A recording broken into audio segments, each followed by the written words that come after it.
How many cards could a disc demon discard if a disc demon could discards? Let's get sweaty.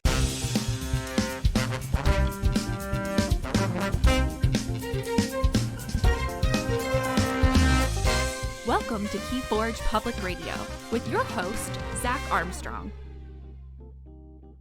Hello, dear listener, and welcome to KeyForge Public Radio. My name is Zach Armstrong, and I'm going to be your humble guide into the pile of refuse that is KeyForge's discard pile. It's always there. It's usually always growing, and then sometimes it just disappears.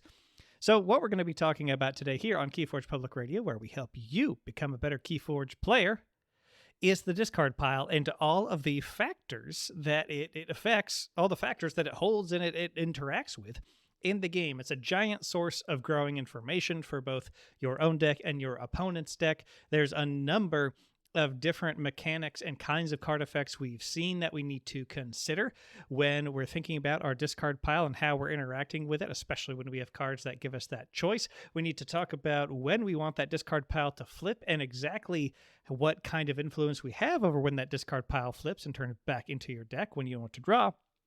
And lastly, we're going to be doing a bit of a preview of some of the dynamics around the haunted mechanic in Grim Reminders. As a reminder, this next set that's coming out, you are haunted if you have 10 or more cards in your discard pile. That goes for your opponent too. It's simply a binary on-off thing.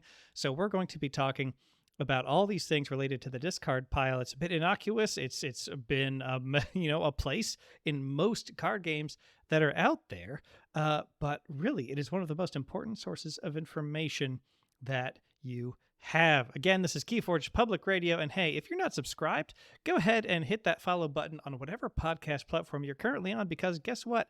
That's going to help you hear these things as soon as they drop every single Wednesday. Okay. So, like I talked about at first, the discard pile is a critically important source of game information.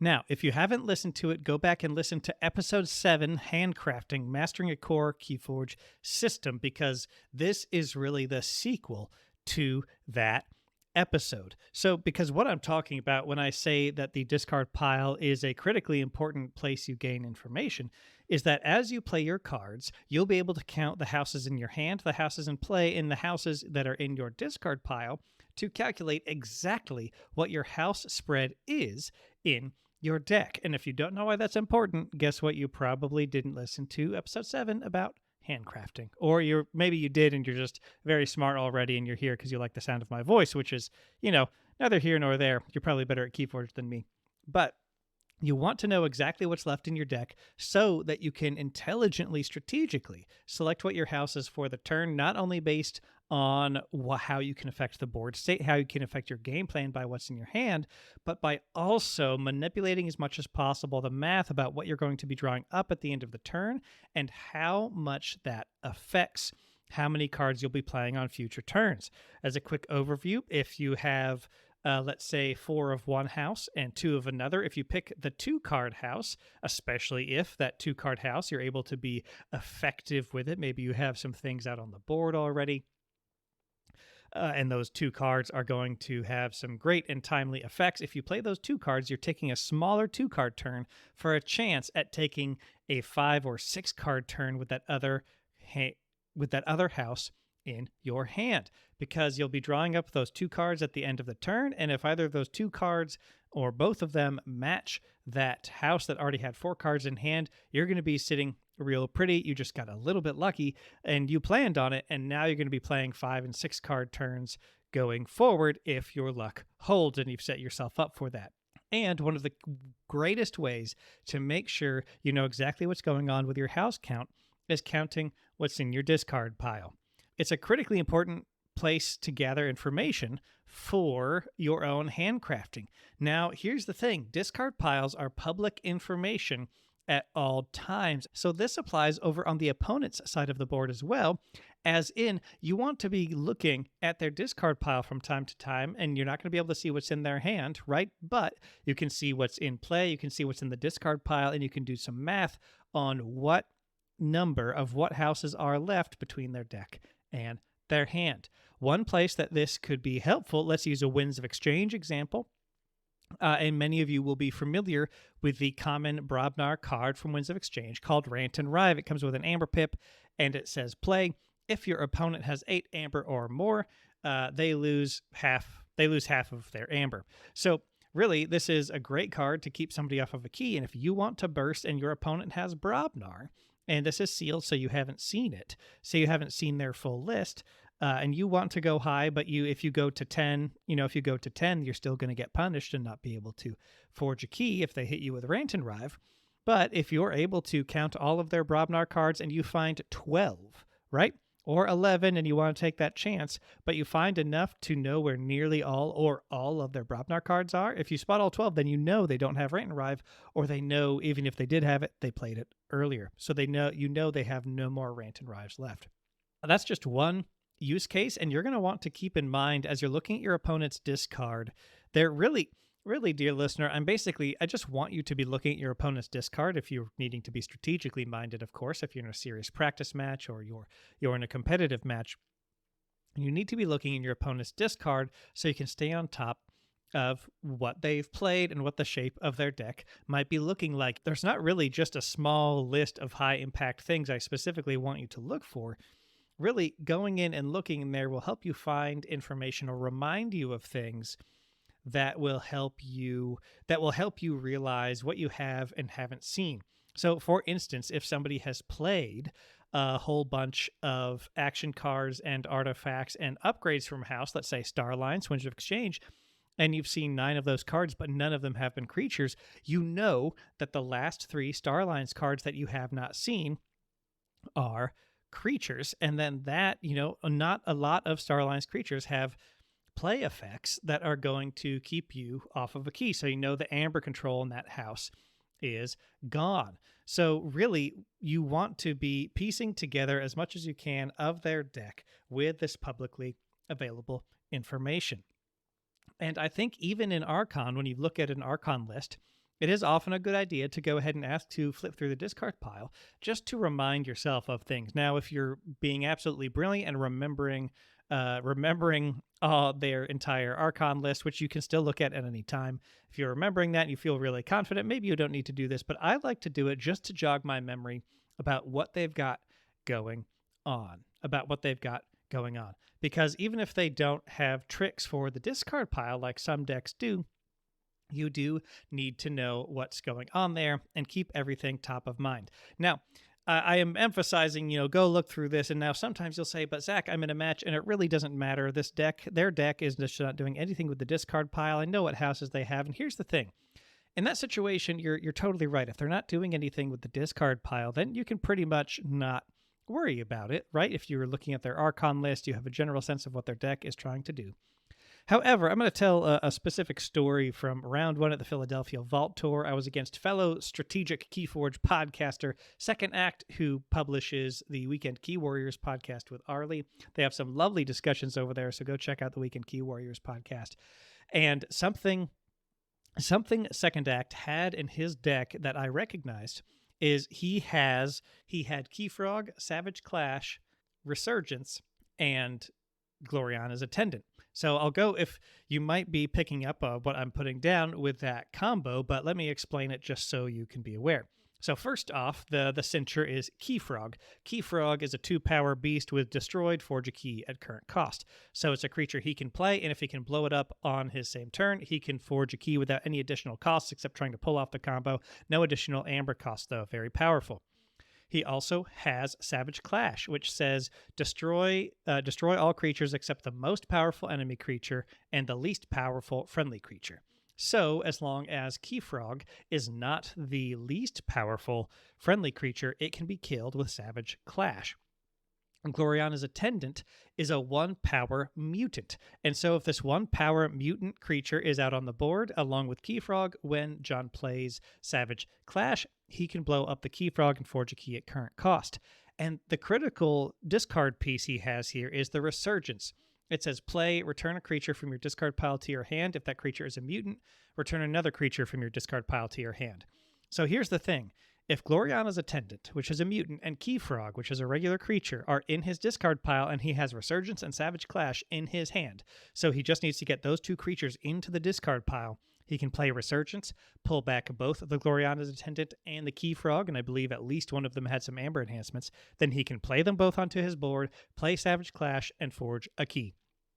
And so, early in the game, John got those cards into those two creatures, into his discard pile, and I had to keep in mind, okay, I know I've got Infernus's, I've got some ways to disrupt his discard pile. I need to make sure I turn that combo off before he can really use it as payoff. If he used it for key 1, honestly, that would be fine. If he used it for key 2, that's fine. At least he spent it before key 3, right? And I did end up disrupting the combo, making a choice with an Infernus to pull one of those pieces out. I believe it was the Key Frog, just so there was no other shenanigans going on.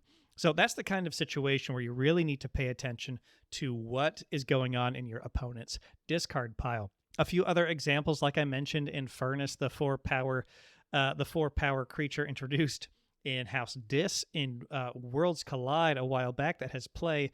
Purge up to 2 cards from a discard pile. Your opponent loses Amber equal to the total Amber bonuses on both cards combined. That's not the exact wording, but that's the effect.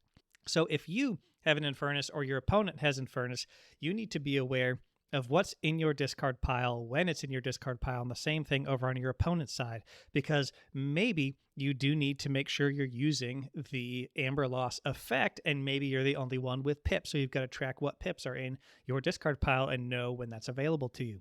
You've got to know what you might want to hit from your opponent, because they might have key cards that you want to go ahead and purge out of their discard pile so they don't get to recur them or see them again. So as soon as there are any effects interacting with discard piles, all of a sudden you've really got to track what's going on in that discard pile. The classic card Mimicry, which copies a card, which is an Untamed Action card, which comes in as a copy of a card in your opponent's discard pile. There's Nepenthe Seed, which is the Return a card from your discard pile to your hand. There's all sorts of things, and we're only going to get way more of these in Grim Reminders coming out in a number of months.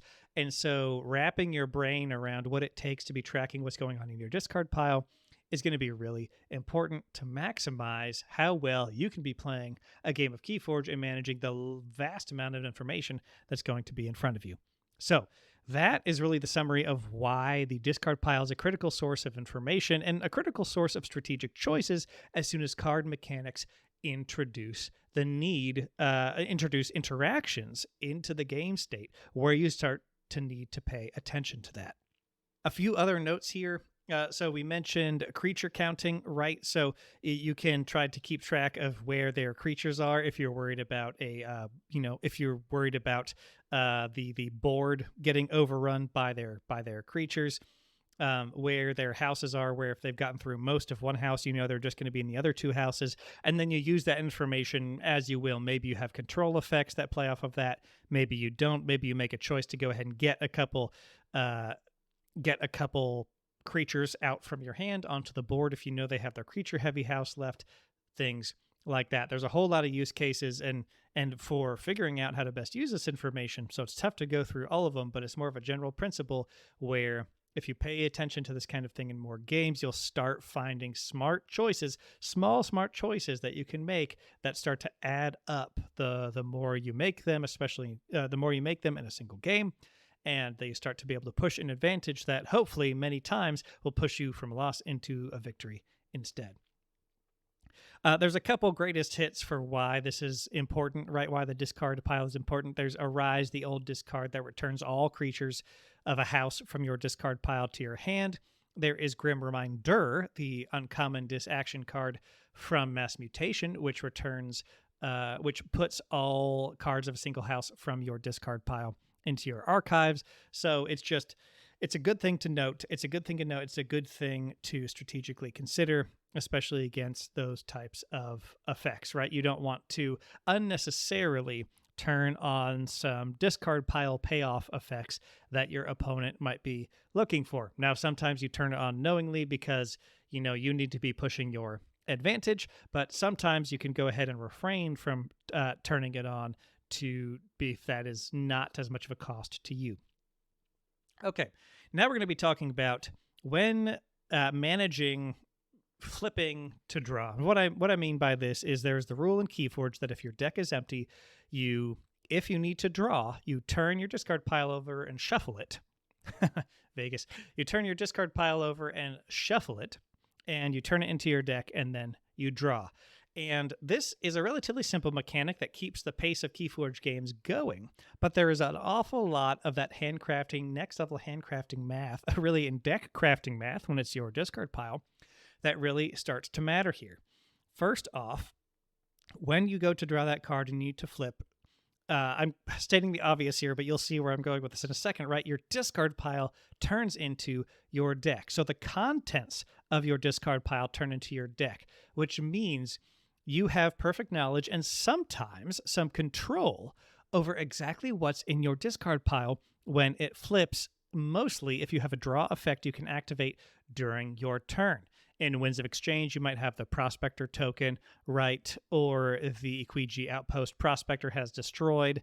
Draw a card. It's that token creature. Equiji Outpost puts a creature on the bottom of your deck, and then you draw 3. And maybe there's so few cards in your deck that will help you flip. So just know that when you flip, you might be in a situation where you really need to redraw a certain card for next turn, or you need to redraw a card that's in this house. That's in the house you're already in if you are flipping to draw during your turn. And so if you have a chance to not blow up some creatures on your board to send them to the discard pile that you don't want, or you can wait to play some action cards that are not what you want to see again, then you wait, you use that draw effect, and then you play your other stuff, sending it to the discard pile anew. And it's the same kind of thing. Say we're in Equidon, and let's say you have a card that you want your best chance at seeing again. Let's say you're in Equidon, you've got a Generous Offer. Let's say Generous Offer, the action card that says play, destroy a friendly creature. If you do, steal 2 amber. Maybe you know that this is the only amber control in your deck this is the only amber control in your deck that will get your opponent off of check. Let's say you've played it, right, to get them down to, let's say, 6. And you know that the only possible way to get more amber controls to play this card, it gets them down to 6. And then to activate your flip to draw by blowing up a Prospector or something like that, and maybe redrawing that card you just played. So really, you want to think about when it's important, and you need to identify when this is important, because sometimes it's not as important. But when is it important to craft the contents of your discard pile when you have agency over when you're going to flip to draw? Because you can do the math on exactly what the chances are, or at least, close enough for mid-match. You can do the math on what the chances are of drawing a particular card, a particular kind of card, a particular house. So pay attention to that. That is often a place that you might not have thought of before. That will be a way you could push yourself closer to victory, get that smaller chance of victory, pushing yourself closer to it as you finagle these very subtle KeyForge systems that might not be obvious at first glance. So one of the other reasons to watch when you make this flip, especially in maybe decks that don't even have draw abilities you can trigger during the turn to try to flip it, is when your opponent has abilities that might affect your discard pile in an adverse way. I've already mentioned a few of these cards. The old classic is Infernus, right? It purges up to 2 of your cards, and you lose amber. You lose amber equal to the total amber bonus icon. So maybe you have amber control or something with a lot of pips, and you can get that discard pile flipped over before the Infernus has been played. Maybe there is a mimicry on the opponent's side of the table, right? The Untamed card that copies one of your action cards, and if you're able to manipulate it in a way where you can get that flipped before your opponent can do that terrible thing to your discard pile or copy a card or whatever, it sometimes is a good idea to do that. Now, this is where you have to do the opportunity cost, where you say, okay, I could actually go ahead and play this house, which gets me enough draw or gets me through enough cards in my hand that either during this turn or the end of the turn, I draw enough to actually go ahead and flip my deck because I want to get the deck flipped this turn. But maybe strategically, there's another aggressive play in a different house that doesn't have the deck flip if you go with that house. So what you need to do here is weigh the opportunity cost, which is so much of what we're doing in KeyForge strategically, right? Weigh the opportunity cost. You say, do I make my aggressive play here with this smaller house where I don't flip and their threat is still perhaps online with Infernus or Mimicry. And can I take that on the nose and still be okay, or is that just overall the best play? Or can I take this turn where I'm drawing cards to get that flipped to turn off their threats? And you need to weigh the opportunity costs and try not to be overly cautious, but if you can successfully be pushing yourself towards the victory condition while keeping them off of advancing, that's often a good choice. But again, if you have a way to be aggressive and you can just burst forward as hard as possible and just take whatever punishment they're going to throw at you on the nose, sometimes that's what you've got to do. Okay, so that is flipping to draw strategically considered, right? So keep an eye out on that. The contents when flipped will often matter, so you know what you have a chance of drawing, and then timing against opponent's abilities and disruption. So lastly, we're going to talk about Haunted, the Haunted mechanic coming in Grim Reminders. So here's the thing. Haunted is simply a binary on-off game state. You are haunted if you have 10 or more cards in your discard pile. And so here's the thing. It's simply a binary state. It's not very complicated, and many cards coming in Grim Reminders, and I won't be spoiling anything specific here, so don't worry about that. But I'll be previewing some of generally what these cards want to do. Some cards have one effect if you're haunted and a different effect if you're not haunted, and often both are, to some degree, valuable. They have a lot of discarding from your hand, a lot of discarding off the top of your deck. They often do this to your opponent as well.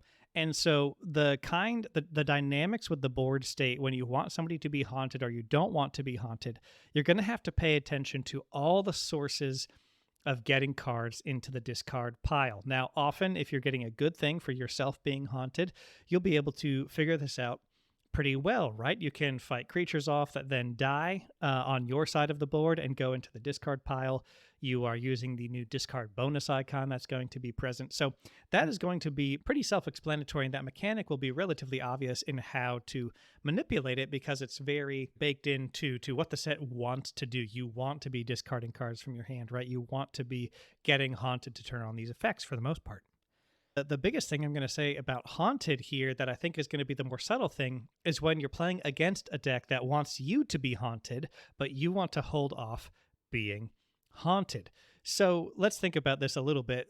The places that you can give your opponent more of an opportunity to make you haunted are if you're playing creatures out, they can blow them up and those creatures go to your discard pile, right?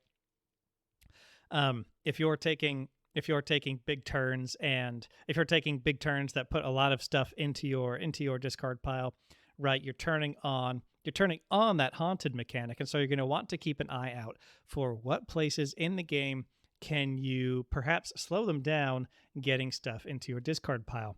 Now, that being said, I do think that's a consideration you're going to have to make at certain points with some cards. However, I actually don't think it's going to be very common that you put much effort to stopping yourself being haunted, because the more cards that are going into your discard pile, that means the more actions you're playing, the more creatures you're playing at to try to advance your game state.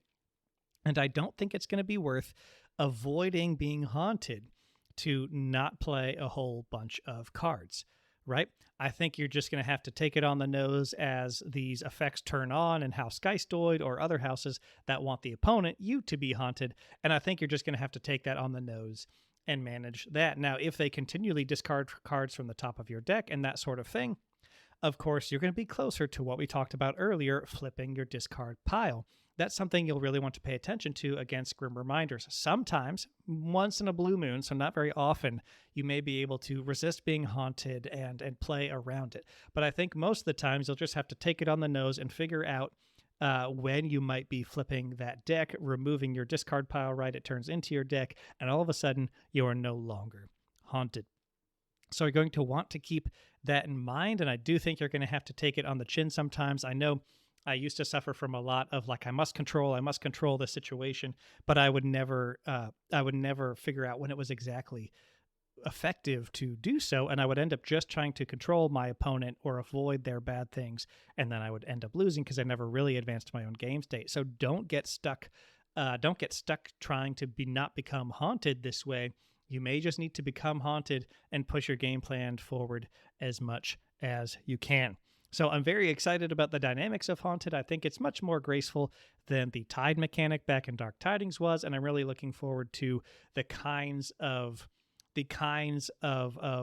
binary or two-state abilities that have one effect when you're haunted, one effect when you're not haunted, because I think they are a bit more balanced. It's not simply it's not always just it gets more powerful if your opponent's haunted, although that sometimes it's a lot of these abilities are simply two different abilities if you or your opponent are haunted or not haunted.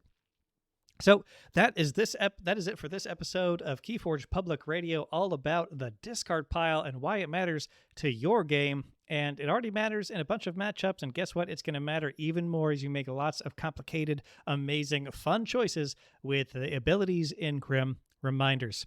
Again, I've been Zach Armstrong. We are here to help you be a better KeyForge player, or even better than me, really is the dream.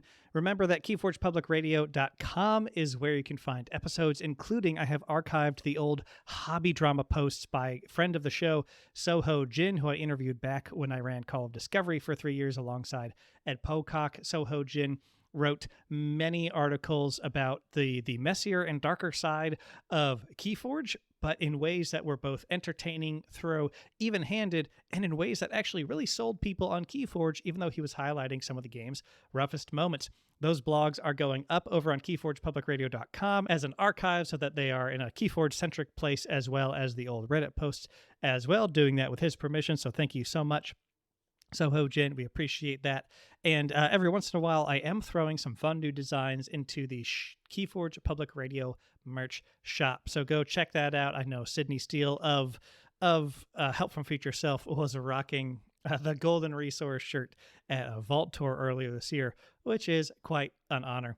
So thank you all so much. Remember to follow on your podcast platform if you're not already. And thank you so much to our Patreon supporters. We could not do this without you. And we really appreciate our Airwave Advocate level listeners like Paul Roadrunner. And remember, like your radio dial, may our KeyForge skills always be well tuned. Visit KeyForgePublicRadio.com to find all of our episodes, transcripts, blog posts, the KPR store, and more. KeyForge Public Radio is made possible with support from listeners just like you who believe in this game and this show. When you join the Patreon, you receive access to votes on content, sneak peeks, early knowledge of interviews, access to the Discord, and other benefits. So come on down, I'd be honored if you joined us. Follow KPR on any social media platform you frequent. Just search for KeyForge Public Radio, and we're probably there. This show is produced by Rooster High Productions, which is me. And remember, dear listener, the most important part of KeyForge is the person across the table.